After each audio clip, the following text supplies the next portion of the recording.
Hi, I'm Bob Balch. Today was another day of testimony in the Michael Pousson trial here in Jefferson County, Texas.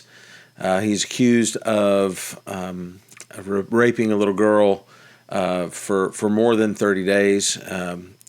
And this was a tough day of testimony. So I'm making these videos every day after the trial. I'm on the jury. Of course, not going to publish anything until after the trial is over. But just if you've never been on a jury before, wanted to share with you what it's like to go through that as I go through it day by day with you. And so today we had a lot of witnesses. I'm actually going to split this into two parts, one before lunch and one after lunch. There's that much testimony to go through. So we started off today, I'm going to be looking at my notes as we talk about this. We started off today with the nurse who did the initial exam of the complainant, the little girl who is the alleged victim in this this case. And so this nurse, she works at a local hospital here in Beaumont, has been there since 2020 doing these assessments. And so she specializes in forensic nursing. Had to take some classes, I think 3 weeks worth of classes, which doesn't seem very long, but it's 3 weeks worth of classes up in College Station, Texas, and that makes her qualified to do these. She probably has continuing education as well. But so this is August 2021, and the way this testimony worked is the prosecuting attorney called her up and then asked her all these questions to kind of establish her credibility, and then asks what happened. And so basically what happened is the child, the complainant, comes in from the police refer her, and the first step is to just get to know the child, establish some a rapport with the child, and then just say, hey, what happened, and she did say that she does ask open-ended questions, not leading questions. In case you don't know what that is, an open-ended question would be me saying, hey, what is your favorite color? And a leading question would be, is yellow your favorite color? See that one of them kind of gave you the answer in the question. So she's supposed to only ask open-ended questions and write word for word what the child says, or the adult, or whoever it is that she's questioning. And they're going to use that information to determine what type of physical assessment they need to do.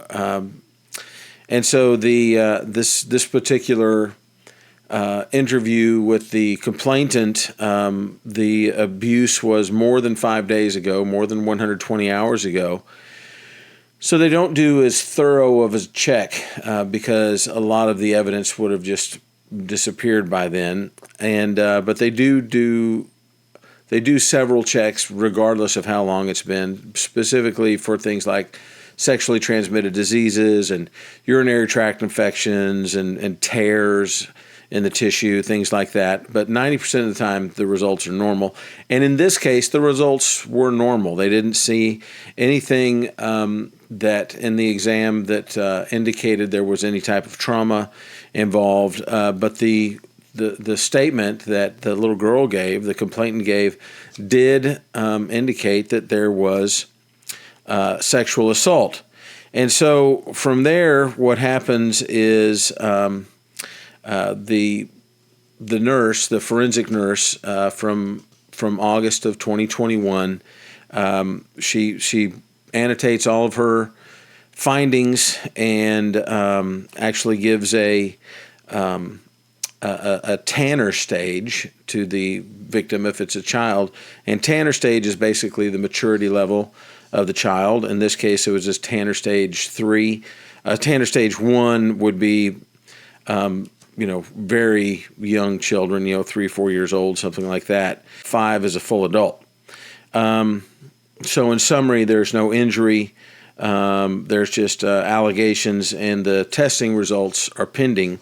And then the prosecution finished her questioning of this witness.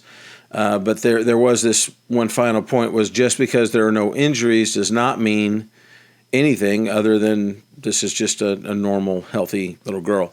And then the defense gets up and asks this forensic nurse some questions, and she points out some missing information from the packet regarding education and education for the parent. These are the things that you look for physically, that you look for sexual assault, and psychologically or mentally, these are the things that you look for.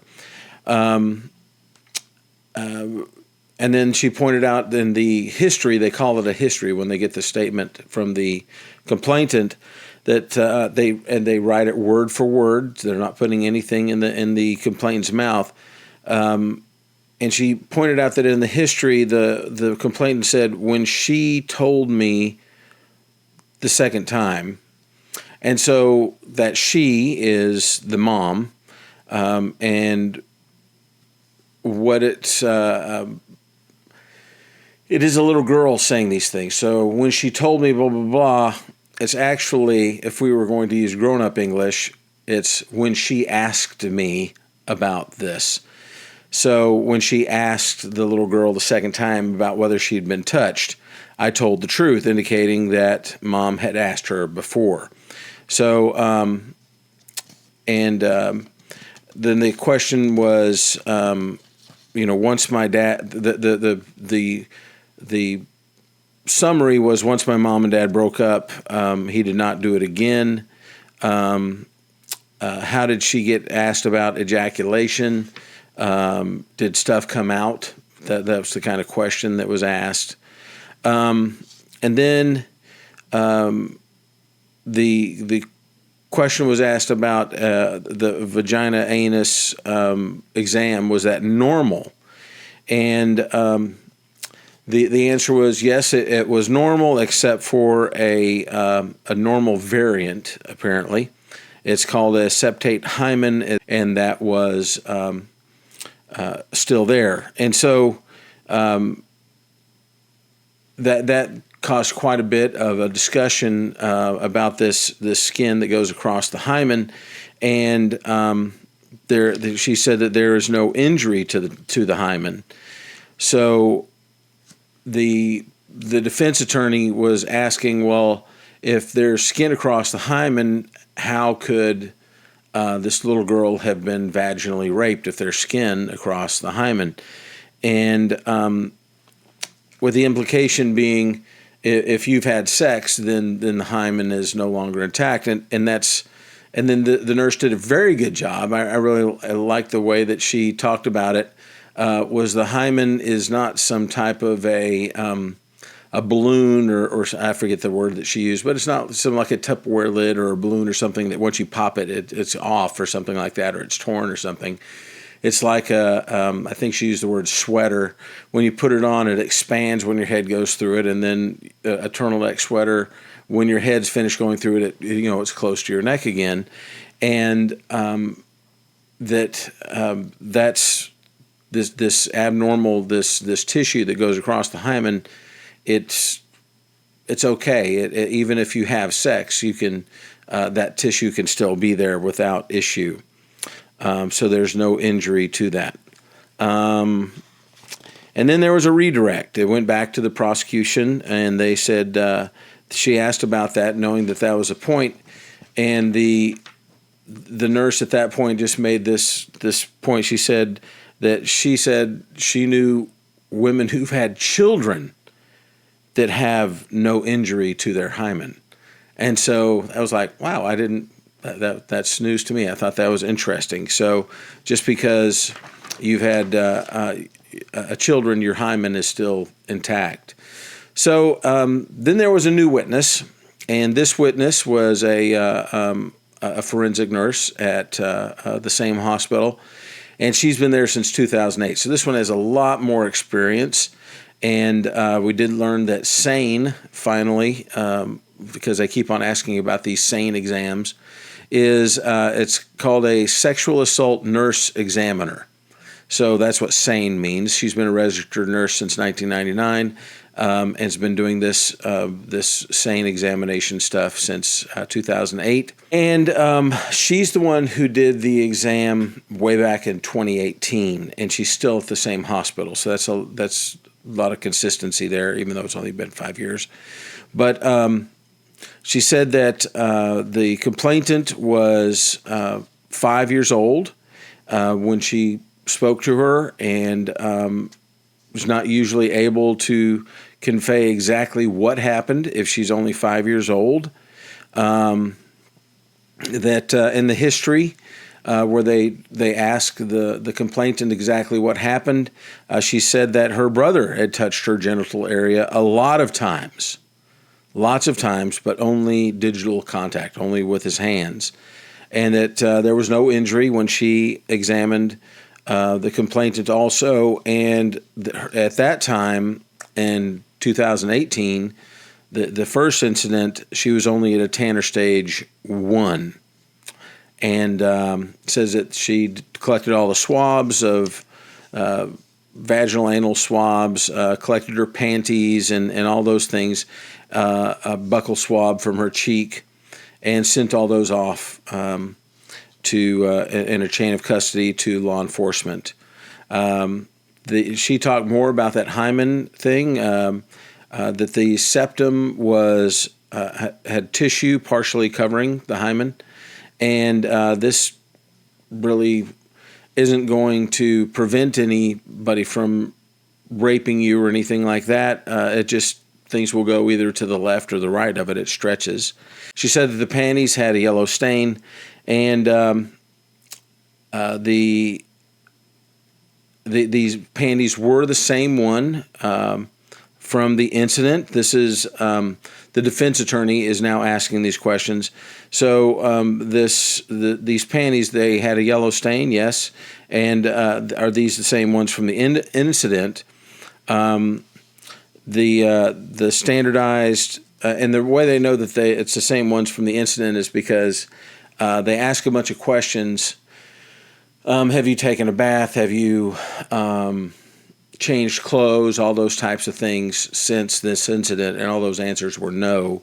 So these were the same clothes and everything from the incident where the allegation was made that the defendant's son was touching the complainant in a locked room, and the mom busted down the door. And so this is that incident where she's examined. The standardized discharge paperwork describes the physical and mental signs that children may show, and it says what problems could happen. And the defense harped on that quite a bit, the defense attorney, about what may happen.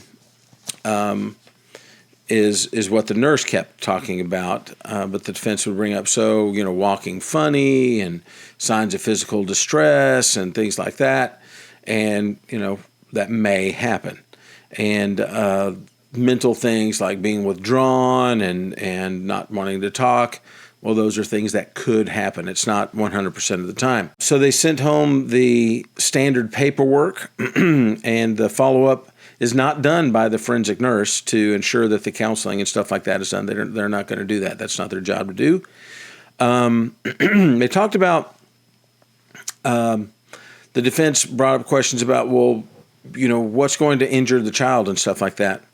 And the forensic nurse did a very good job, I thought, talking about, if a stranger is assaulting you, they're going to fulfill all their deviant desires fell swoop with no delay, and that's probably going to injure the child. But if it's a known assaultant who wants to do this repeatedly, they will be more gently so as to not cause injury so that they can keep on doing this type of thing in the future. They talked about if the child said that it hurt, and that does not mean that the discomfort is going to linger and cause hurting for an extended period of time. But blunt force, like hitting your head on a corner of a desk or something like that, blunt force is more likely to have a lingering effect. And then there was a redirect from the prosecution, and she said, who was with the complainant at the hospital? that was unknown by the nurse. The defendant was not an alleged perpetrator. Remember, this is 2018. The defendant was not an alleged perpetrator, so there was not a reason for him not to be there. And the complainant could have been victimized more than once by more than one person. And they talked about that. It's common for victims to still love the perps. And there is a good chance that if you're a victim, you'll have more than one abuser as well. So that was a good witness. Then we had a new witness. And excuse me while I read my notes each time. So this new witness was a detective, and he's formerly from Orange County, and he was called out the night of the initial investigation in 2018. And the perpetrator in this investigation, remember this was the first one in 2018, was the defendant's son was accused of molesting the complainant, the little girl. And so the police were called, and this is the police that is going to come out. And the perpetrator was the defendant's son. A SANE exam was done that night. That's that sexual assault nurse examination. And he interviewed the defendant's son. And then they had a new, Exhibit 3A with a buccal swab from the defendant's son's cheek, and he volunteered for that DNA test. But the detective does not remember interacting with the defendant at all. The complainant was interviewed at that facility in the Jefferson County area that interviews people who have been victims of sexual assault, and the case was closed. It was closed due to a lack of evidence, insufficient evidence, this 2018 case, and it was closed in late 2018 or early 2019, and he was not even aware of any DNA evidence inside the panties of the complainant until last week. And then the defense got up to ask a question and just basically made sure, so you closed this case before any results came back because there was no merit to it. And he kind of made it clear that it was just insufficient evidence. So then we have another witness. And this next witness, she's from the Orange County Sheriff's Office. And she took over the case for that witness that we just talked to. And in the 2018 original case, the subject was the defendant's son. And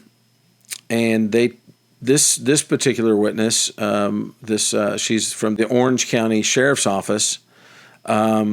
This detective, she took the 2018 case and the 2021 case and compared them and added a new subject, and that was the defendant, Michael Lawrence Pousson.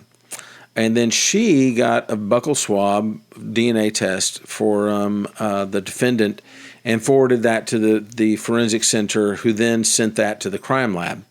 And then the defense got up and asked her questions and talked about whether or not she reviewed the video and everything from that place that does those investigations, and is that what made them add the defendant as a suspect? And then there was a redirect from the prosecution, and they brought out that in June of 2020, the crime lab report results helped in the decision to reopen the case. That 2020 crime lab report is what said that the panties had some DNA on them. I guess the previous testimony where that the DNA expert from that came in and talked to us, I guess I missed that, where she said that they actually found DNA. That just wasn't made very clear, but apparently some DNA was found, and the DNA indicated that it was not only the complainant, but it was mixed with someone else. So that witness was not on the stand for very long. And then another witness comes up. This one is from the Texas Crime Lab in Houston, the DNA department. 6.5 years with the crime lab, 13 years of experience total. And they got the examples to analyze in this case. The examples were the buccal swabs from the complainant and the DNA swab from the complainant's panties. And then from the 29th of June 2020, the panties swab, the results were that it had 2 DNAs, with one was just assumed to be the complainant. And then they had another exhibit, Exhibit 8, and it was a copy of the DNA report that basically said that. She went into detail. The DNA is a mixture of 2 individuals. They did not have another DNA to check at that time, though. So at this point, the law enforcement agency needs to send in some more DNA swabs from many of the subjects. And eventually, more swabs were sent in to be compared. Then they gave Exhibit 9, that's from August 27th of 2022, not too long ago, and that was the supplemental DNA report and an analysis of additional evidence that was submitted. And this mixture of 2 individuals, so the defendant's son is excluded as one of those 2 mixed DNAs there. His DNA is excluded. They do know that the other contributor is absolutely a male. And then they said that the other DNA is most likely the defendant's. But they can't say 100%. And then they said that it was 140 times more likely to be the defendant. And so at first, I'll just be honest with you, I don't think they did a good job explaining that. At first, I was thinking 140 times, well, 100% more just means it's twice as much. So 1.5 times as much is not only 1.5 times as much. And then I had to, they said it another time during the trial, no, it's not 1.5 times as much, it's 140 times more. So if twice as much is 100% more, and 10 times more would be 1,000% more, and 100 times more would be 10,000% more, right? You see where I'm going with that? It's a lot bigger number than I initially thought, the odds of it being the defendant. And then the defense attorney got up to cross-examine this witness from the Texas Crime Lab in Houston, and she asked about the DNA swab, whether or not that was suitable for Code S, and I'm not sure exactly what Code S is. They didn't put anything on the screen saying exactly what it was. I'm assuming it's like some DNA database that everybody can ping into and say, is this from a cold case from 2001 in Minnesota or something. They said that this was not as the June 29, 2020 report said that it was not enough information to enter into Code S because it did not have the 7 indicators needed, something like that, 7 something needed. Was the DNA certainty enough to draw an absolute conclusion? And that was a great question by the defense attorney. I thought that was a fantastic question. Can this jury be expected to make a decision on this, saying this DNA makes it absolutely certain that it was the defendant? And the witness was honest and said no. The jury has to decide that along with the other evidence. The defendant is a possible contributor. There's a small chance that it could be a false inclusion. They didn't go into how small of a chance. So, good questions, I think, by the defense attorney. What was tested on the underwear? And so that was the other question, was what exactly was tested? There was a swab from the inside of the underwear. And basically, it was just dry DNA. And so was it just possible that the other donor was male? They said it was male, because there's two of them. One is the complainant and one is the other person. And she said, is it just possible? And the witness said, no, it's absolutely going to be a male.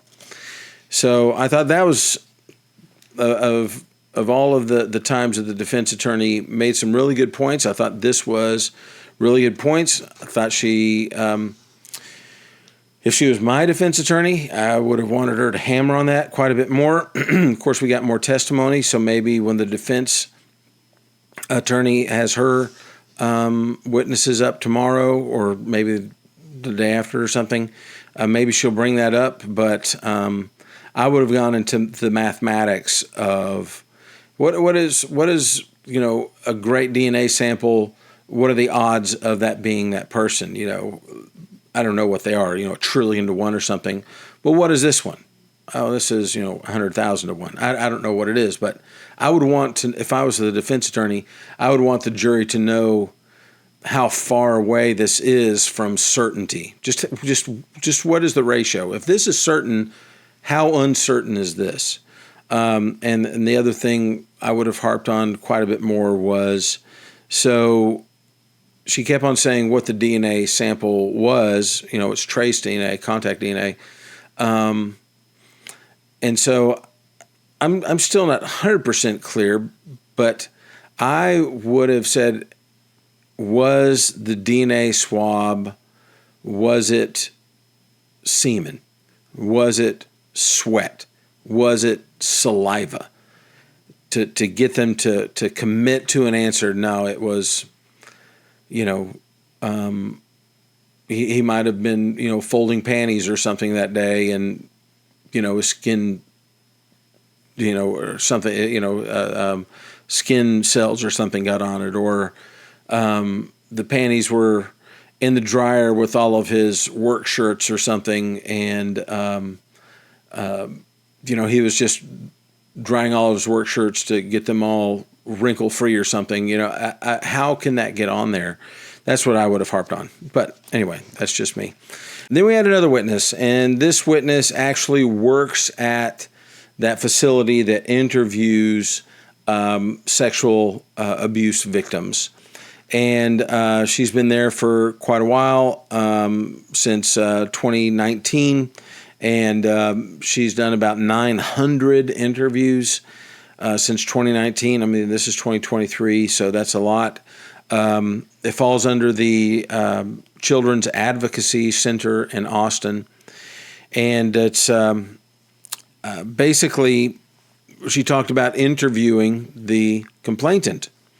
And she talked about the normal steps that you go through when you do these interviews. The interviewer and the child are the only ones in the room. Others are in another room with family advocates. And sometimes the family will go into the room first to see the interview room. The child knows that they're being recorded. They're made aware of that because they're going to look up. They can see the cameras. And the non-offending caregiver can take the child to the interviewer. But if you're the offending caregiver, of course, they're not going to let you be there. When she's doing the interview, she knows minimal details. She just has specific allegations, and she interviews people who are typically 3 to 17 years old. It's very structured. There are guidelines, but the interviewers, they can deviate on a case-by-case basis. She harped on this quite a bit because this is, basically evidence for convicting somebody. And so they make sure that they ask no leading questions. only open-ended questions. The child is told that the result will be shared with law enforcement, but not with the parents. CPS, the DA, law enforcement get copies of the interview. Parents are not given access to the interview. And for this interview, the complainant was 7 years old during the interview. So this is the 2021 interview from August 2021, where, just in case you're not up to date on this, and you can watch my other videos to bring you up to date. In 2021, the complainant and her mom and her older brother were living in a city here in Jefferson County, Texas, and the mom wanted the defendant to come over and babysit her daughter, the young girl. And the young girl said, "Mom, no, I'm tired of being hurt." And so that they call that an outcry. And at that time, that just tipped over the first domino, and now the little girl, the complainant, is being interviewed at this facility in Jefferson County. And so the sexual abuse allegations were against her father, or who she called Daddy or Dad, and which we're going to call the defendant, who's not actually her biological father in any way. And that the law enforcement and CPS are monitoring this interview live in another room. So the interview sequences goes like this. Number one, build rapport, which when you're going to be talking to someone about sensitive stuff, you always build rapport first. I know that. Number two, it's a narrative event practice. So you get them in the frame of mind where they're telling a story, a narrative story, and trying to include as many details. She gave an example, like, tell me about your 6th birthday. And it gives the interviewer some insight as to how the child's abilities are to tell a narrative story. The third thing is to have the rules of the room. And so rule number one is the person being interviewed, they can correct the person asking the questions. So, and they actually are encouraged to do that and applauded for doing that. It helps build rapport. Like if I was interviewing someone and it's a 30-year-old female, and I said, so, how many great-grandchildren do you have? They would correct me and say, I don't have great-grandchildren, I have children. Oh, yeah, I'm sorry. So they're encouraging them to correct the interviewer. And so sometimes you can throw in those obviously false information so that you get corrected, so that the person being interviewed doesn't feel like they're on the spot, feels like they have some control. At least that's just my opinion. That's what I would do if I were interviewing. That's what I used to do when I did investigations. So the second one was, if you don't know the answer, you say, I don't know, don't guess at all. And the third thing is clarify if there are some big words. And so these are little kids, and they might not know all of the words. So if you don't know what the word means, stop and say, what's that word mean? The fourth thing is you have to know the difference between truth and a lie. And they ask them some questions, have them give some answers so that you really know that they understand what a truth and a lie is. Then the fifth thing is there's an oath for them to tell the truth. And sixth thing, they begin the discussion for the topic at hand, and the interviewer, when they get an answer, they will repeat back the answers so that the person giving the answers will feel heard. They will feel like they are actually contributing to the conversation. So I thought that was really good. So the interview starts, and the complainant understands truth and lies, and she's promised to tell the truth. And then the starting question is really simple. Tell me what you're here to talk to me about today. And there you go. So if there's no answer, they will prompt them with an open-ended question. Did you go to the doctor today? Did you talk to the police today? And then if they say yes, well, tell me what that was about. So She focuses on the open-ended questions. The complainant was able to identify the perpetrator and said that it was only one person, gave details about the abuse and who did it. The complainant was able to provide sensory and periphery details, what things smelled like at the time, what the temperature was like at the time, what things felt like in their hands and stuff. Periphery details. This building was certain color, things like that. The complainant talked about multiple instances of this abuse going on. The complainant was open and was not hiding, and it did not appear that like the complainant was coached at all. There are questions used to identify coaching, and they're looking for when they're looking for coaching, they're looking for non-age appropriate vocabulary, right? For instance, when they ask about KY jelly, did the child say that's a lube or that's a hair gel? Something like that. The complainant had difficulty with dates and times, and but that's normal for a child that's not even 10 years old yet. They're just kids. Trauma sometimes hinders a child's ability to remember exact details, and kids sometimes say, I tried to forget about it, which if it was traumatic, I would imagine that's true. There were no red flags with the interview, and the witness said that if she had to do it all over again, that she should have practiced that narrative event a little bit more with the complainant. And then the end of the interview, they return to a neutral topic, so the last thing they talk about is not this traumatic event. And at the end of the interview, the complainant was bubbly, and the complainant's demeanor was appropriate for the interview. And then, so that was the prosecution's questioning of this particular witness. And then, the defense gets to question too. And so the defense gets up there and basically brings out this information that the complainant did answer the questions and the complainant did not refuse to talk.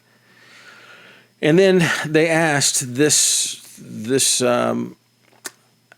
lady who did the interviews, did the interview in 2021, if she had viewed the interviews from 2018. Apparently there were two of them, one on November 15th and one on December 4th, only about 3 weeks later. And she asked, did you watch these videos? And the witness said, yeah, she watched them a week ago. And then the defense attorney asked, did the complainant appear like she was coached? And the witness said she didn't recall that the complainant appeared like she was coached. And then the point was made, one of the indicators of coaching is this quote, "Mom told me, blah, blah, blah, blah." And this then came out that the first interviewer from 2018 is no longer with that organization that does those interviews. And what the witness recalls is that the complainant was tired and didn't remember if the complainant was confused. And then the defense kind of jumped on that. What do you mean you don't remember whether she was confused? Do you remember how long the videos were? And the witness said, I don't remember. What do you mean you don't remember how long the videos were? How you watched these just, a couple of days ago. Do you know why the second interview was done? No. Why was the second interview done within 30 days? She didn't know why the second interview was done within 30 days. Then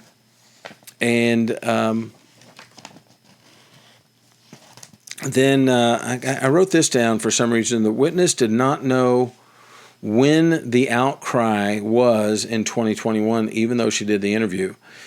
And so I don't know if she didn't realize that the outcry was that same day or a week before. I don't know. She should have. But she didn't bring any notes with her.